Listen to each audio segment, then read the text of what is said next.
Unix time. JavaScript जो time को understand करती है वो बेस्ड ऑन टाइम स्टैम्प है, यानी कि मिली सेकेंड्स, कितने मिली सेकेंड्स गुजर गए हैं। अगर मैं कहता हूँ कि आज 4 तारीख है, 6ठा महीना है, 2019 है, तो इसका मतलब ये है कि ये 4 तारीख 6ठा महीना 2019 ये मिली सेकेंड में कन्वर्ट होंगे और डेट उस तरह समझी जाएगी। लेकिन मिली सेकेंड किसके, कितने मिली सेकेंड, तो उसके लिए ये डेट जो मिली सेकेंड कैलकुलेट होते हैं वो कैलकुलेट होते हैं 1 जनवरी 1970 से, यानी कि 1970 जनवरी 1 से लेकर आज तक कितने मिली सेकेंड गुजरे हैं ये टाइम स्टैम्प है। तो आप जो भी डेट का ऑब्जेक्ट बनाते हैं जावास्क्रिप्ट वो मिली सेकेंड में समझता है। जावास्क्रिप्ट के पास आप उससे गेट करना चाहेंगे तो आपको मिल जाएगा कि कितने मिली सेकेंड गुजरे हैं।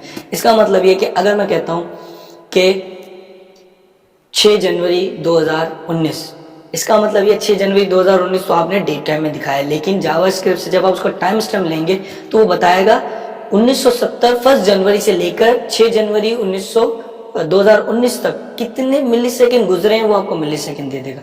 इसको यूनिक्स टाइम कहते हैं। यूनिक्स टाइम का मतलब ये कि आपका कंप्यूटर किस डेट से स्टार्टिंग पॉइंट समझता है हिस्ट्री को, कंप्यूटर की हिस्ट्री को या डेट की हिस्ट्री को कब से, क्योंकि जनरली तो हमारी हिस्ट्री हजारों साल पीछे जाती है। कंप्यूटर्स को इतना हिस्ट्री बैक में जाने की जरूरत नहीं है, क्योंकि उस वक्त का हमारा कोई रिकॉर्ड हमें देखना नहीं है कंप्यूटर्स के डेट टाइम में जाके, अपने डेट में बैक जाके। तो इसलिए आप जो अपने डेट टाइम जो प्रोग्राम किया गया है, जितने भी सॉफ्टवेयर, प्रोग्रामिंग लैंग्वेज, कंप्यूटर्स आप जो बनते हैं, उनमें जो डेट टाइम स्पेसिफाइड है कि आपकी डेट टाइम की हिस्ट्री बैक कहाँ तक जाती है, तो वो है 1970, 1 जनवरी 1970। तो यूनिक्स टाइम आपका क्या है, 1 जनवरी 1970, जिससे ये पता चलता है कि आपका स्टार्टिंग पॉइंट क्या है।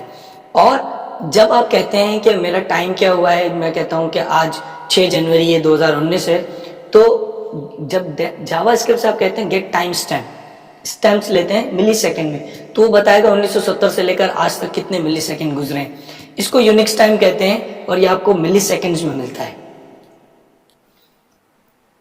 इसी तरीके से epoch time, epoch time starting point time को कहते हैं। यूनिक्स टाइम का मतलब यह है कि आप मिली सेकेंड में 1970 से लेकर आज तक जो टाइम गुजरा है वो मिली सेकेंड में टाइम है, वो आपका यूनिक्स टाइम है।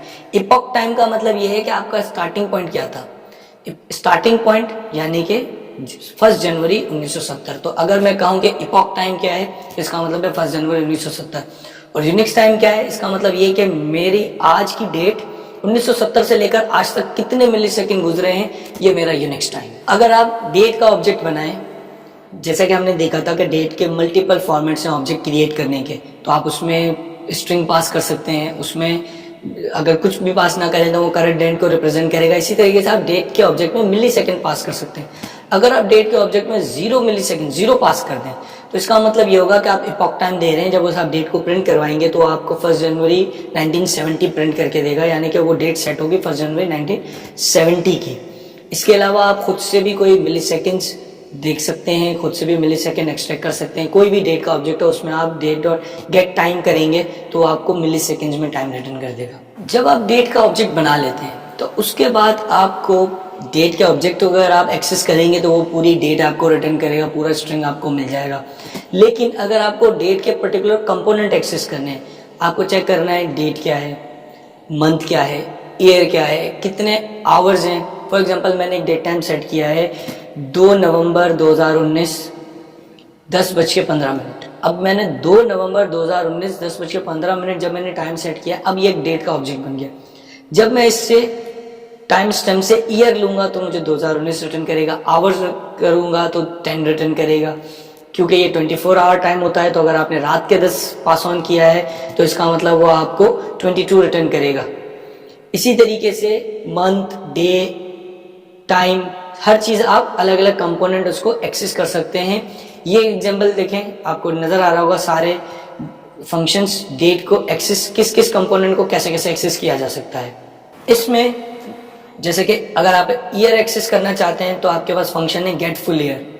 जब आप डेट के ऑब्जेक्ट पे dot gate full year call करेंगे तो आपको ईयर रिटर्न करेगा और वो YYY फॉर्मेट में है, यानी कि फुल ईयर रिटर्न करेगा 4 डिजिट में। जैसे अगर 0 डेट होगी तो 1970, अगर आपने डेट 10 जनवरी 2019 रखा है तो आपको 2019 मिलेगा। मंथ में आपने कहा गेट मंथ, तो आपको मंथ रिटर्न करेगा 0 to 11। ये समझना ज़रूरी है कि मंथ 1 से रिटर्न नहीं करता, 0 से रिटर्न करता है। तो जनवरी 0 है और दिसंबर 11 है। तो ये एग्जैक्टली जिस तरह एरे के इंडेक्सेस हम मैनेज करते हैं वैसे आप मैनेज करेंगे। फिर गेट डेट, तो आप डेट एक्सेस करते हैं, उसमें 1 से 31, अगर 30th का मंथ होगा तो जाहिर सी बात है 30 तक रिटर्न होगा, लेकिन जो भी डेट होगी गेट डेट में वो आपको रिटर्न हो जाएगी। Day of week, again get day का जो फंक्शन है वो आपको रिटर्न करता है। और 0 से 6, तो 0 संडे है, 1 मंडे है, 2 ट्यूसडे है, इसी तरह 6 सैटरडे है। तो आप 0 से 6 इस तरीके से आप एक्सेस कर सकते हैं डे ऑफ वीक को। आवर्स, आपने फंक्शन कॉल किया गेट आवर्स, तो आपको 0 से 23 आवर्स रिटर्न कर देगा, जो भी आवर्स आपके बनते होंगे। अगर रात के 12 बज रहे हैं, 12:05 हो रहे हैं, तो आपको 0:05 रिटर्न करेगा, यानी कि 0:05 रिटर्न करेगा 12:05। 1 बज रहा होगा तो 1 रिटर्न करेगा, सुबह के 10 बज रहे होंगे तो 10 रिटर्न करेगा, रात के 10 बज रहे होंगे तो 22 रिटर्न करेगा। मिनट्स, अगेन 0 से 59 मिनट्स होते हैं। Get minutes, get second, get millisecond और गेट टाइम। गेट टाइम आपको टाइम स्टैम्प में रिटर्न करता है।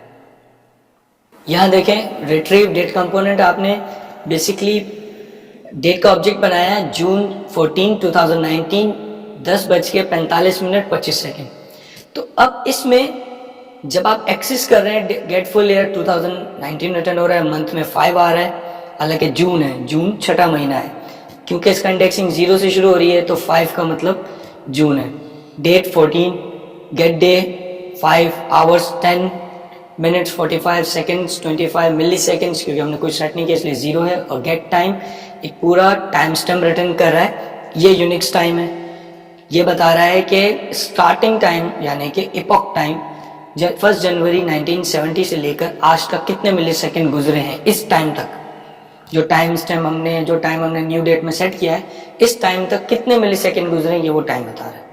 जैसे कि आपने डेट के कंपोनेंट को एक्सेस करके देखा है, get full year, get month, get date, इसी तरीके से आप चाह रहे हैं, आपके पास पूरा डेट का ऑब्जेक्ट है, आप उसके किसी कंपोनेंट को अपडेट करना चाह रहे हैं। फॉर एग्जांपल आपने डेट सेट की है 14 जून 2019, आप उसमें से सिर्फ मंथ चेंज करना चाह रहे हैं, तो आपके पास इन तमाम कंपोनेंट के जो गेट करने के फंक्शन है एग्जैक्टली उनको सेट करने के यानी कि अपडेट करने के फंक्शन भी मौजूद हैं। तो गेट डेट से आपको डेट मिलती है, सेट डेट से आप डेट अपडेट कर सकते हैं, गेट ईयर से आपको ईयर मिलता है फुल ईयर, और सेट फुल ईयर से आप ईयर चेंज कर सकते हैं। इसी तरीके से मंथ है तो गेट मंथ है और सेट मंथ भी मौजूद है। यहाँ पर आप देखिए सारे फंक्शंस आपको नजर आ रहे हैं। Again set full year, set month, set date, तो आप इसमें जो वैल्यू पास करेंगे वो इन्फॉर्मेशन अपडेट हो जाएगी। ये एग्जांपल देखें, हमने एक डेट का ऑब्जेक्ट बनाया 14 जून 2019, 10:45 ये जो डेट है इसका हम सिर्फ ईयर चेंज करना चाह रहे हैं। इस एग्जांपल में देखें हमारे पास डेट का ऑब्जेक्ट जब हमने प्रिंट किया तो आ रहा था फ्राइडे जून 14, 2019, क्योंकि हमने डेट, दिन, डे ऑफ वीक खुद से नहीं बताया, लेकिन डेट के ऑब्जेक्ट के पास पूरी डिटेल मौजूद है। 14 जून को कौन सा दिन था तो उसने फ्राइडे प्रिंट कर दिया है।